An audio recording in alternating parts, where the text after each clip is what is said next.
Hey there, Gator family. This is Ms. Howard, principal at Glasgow Middle, and I wanted to take a second to go through our daily procedures for whenever students return back to us on campus. So, the general question has been, what can I expect when my child returns for face-to-face instruction?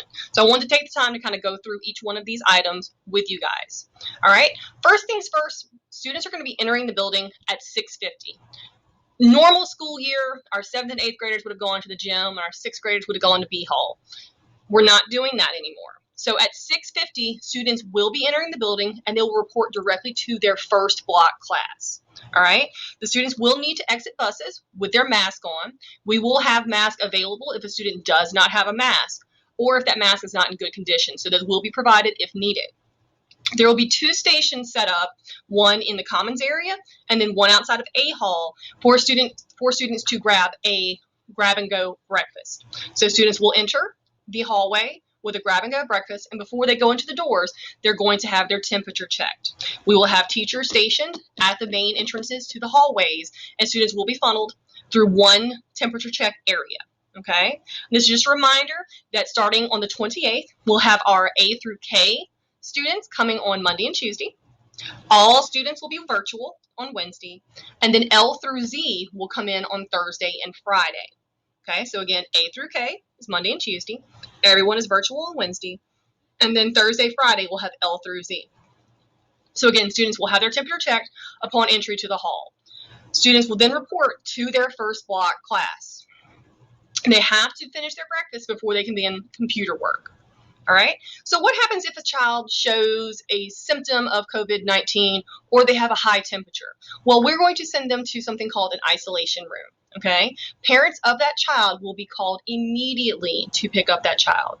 Something you can do to help us: if your child is sick, if they are running a fever, please keep them at home. Parents, you are encouraged to contact your child's doctor to have symptoms screened. Let us know if anything develops from that, okay? But you can help us out by keeping sick children at home, all right? Because we will be screening for symptoms and for temperatures, okay? You will need to come get your child if they have a fever or if they are showing symptoms, okay? Whenever students enter their classrooms, typically they have a routine every single time they enter a classroom. It might be to get a pencil, it might be to get their journal, it might be to go ahead and open up their AR books and get reading. So now we're adding an additional step to whenever they enter a classroom. Now they're going to need to wipe down their desk. We will be providing all teachers with the materials they'll need for students to wipe down their desk. Just a quick wipe down. That's your spot you're going to be sitting in for the entire block. Students will be wearing their mask for the entirety of the class period. Desks are spaced out, and students will have a seating chart to follow and will not be permitted to move around the room. So this unfortunately kind of limits our group activities and things we would have been doing on a typical school day. Instead, they are going to be in their spots where they're going to be for the entire block. When it comes to class change, we have adjusted our bell schedule to allow for more time during transitions. We also have put down markings on the floor for students to follow. Either it's going to be a one-direction hallway, or you're going to move to your right, or you're going to move to your left. So direction of traffic, they're always going to need to follow their signs. They will also have the little placards on the floors for whenever they need to do spacing, such as the cafeteria. Again, students are always going to need to follow the instructions of an adult. That would be a typical day anyway. So people who are on duty will be also giving instructions for the students to move about. So bathrooms and water fountains. Students will be allowed to use the restroom and wash hands at regular intervals when their class is called. This is to ensure that students are not crowded in the restroom area or while waiting in line. Teachers and administration will be facilitating the calling of classes. So what that means: normally during a class change, students are permitted to go straight to the restroom, check in with their teacher, go straight to the restroom, get water. We're going to cut that out, and instead, during that transition, students are going to report directly to their next class. Okay? Once they report to their next class, when that tardy bell rings, that's whenever we are going to go class by class and ask students if they need to use the restroom, wash hands, and anything of that nature. Okay? So we will be facilitating that. That way we can keep a pulse on how many students are actually at the restroom or in line to go to the restroom. And that way we'll be able to make sure that everyone is appropriately spaced out. Just a reminder that students can carry a water bottle. One water fountain on each hallway has been transformed into a bottle filler. Okay, so other than that, the water fountains will not be on except for those that are serving as filler stations. All classrooms and other key points throughout the building have hand sanitizer available. This is in addition to our new policy for washing hands, outside the cafeteria, in the restrooms, things of that nature. So, okay, lunch. Here we go. There are numerous spaced out little placards on the floor, and then we'll have sidewalk dividers outside for students to stay appropriately spaced out as they make their way through the serving line. This is, again, to ensure that students have the appropriate amount of space between each other. Students are not, unfortunately, going to have a choice for lunch. In the past, they've been able to choose between a salad or a hot entree or maybe hamburger or pizza. So the cafeteria has done away with choice for right now. So students will be receiving a pre-packed lunch, and the only choice they're actually going to have is the flavor of milk they're going to have. So chocolate, white, or strawberry. 3 choices of milk. Teachers are going to have 3 options for their classes to eat lunch. Some are going to eat in the cafeteria, some are going to eat in their classroom, and some are going to eat outside, okay? And that's going to be kind of what the class feels like doing. We'll allow them to vote on that. Seats will be marked if it's not to be used. Face masks will be worn when going into the cafeteria and going through the serving line. And it can be removed once student sits down to eat. It'll need to be put back on as soon as the student finishes their meal. So again, this is something, the cafeteria time, lunchtime, has been expanded so that we can make sure that we have the appropriate amount of students in there with the appropriate amount of space, okay? So again, our lunchtime has expanded from what it normally has been in the past.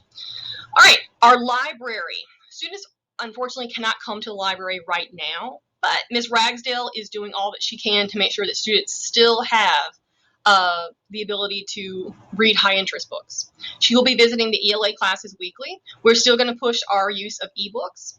And if a student absolutely has to have a book from the library, it will be taken out of circulation for the recommended amount of time for cleaning. So that is something that we are doing. And Ms. Ragsdale will also be putting out some more guidelines for the library, and she'll be pushing that out through our English classes. PE. Students are not going to be dressing out right now. The use of the locker rooms will be limited to restrooms only. And again, high-touch surfaces, as with any other part of the campus, will be frequently cleaned. PE teachers are going to make sure to take the appropriate measures to maintain spacing and distancing of students. And again, masks must be worn. That's kind of the common theme throughout here. There's going to be cleaning of high-touch areas, and students have to wear masks. That's non-negotiable. Okay? At dismissal, we are going to be dismissing particular hallways at particular times, class by class. Again, we're always going to make sure that we're avoiding having all the students out at one time. So again, they're going to need to follow the instructions that are given. The teachers have received instructions on how that dismissal is going to look and how it's going to work. And carpool, once I see just about how many students we're going to have at carpool, we'll have those appropriately spaced out as well, according to last name. So, busing during phase 3. The maximum capacity will not exceed 75%, which is technically 52 students per bus. Members of the same household may sit together. Windows will be open to increase airflow. High-touch surfaces will be cleaned after each group, and masks will be worn. The buses will also have their hand sanitizing stations available, and the driver will be wiping things down after each group. So, uniforms. What is the uniform policy? Students have to wear uniforms. You have to wear your school uniform. That is khaki pants, navy blue top. We'll be taking our ID photos as students come back within those hybrid groups.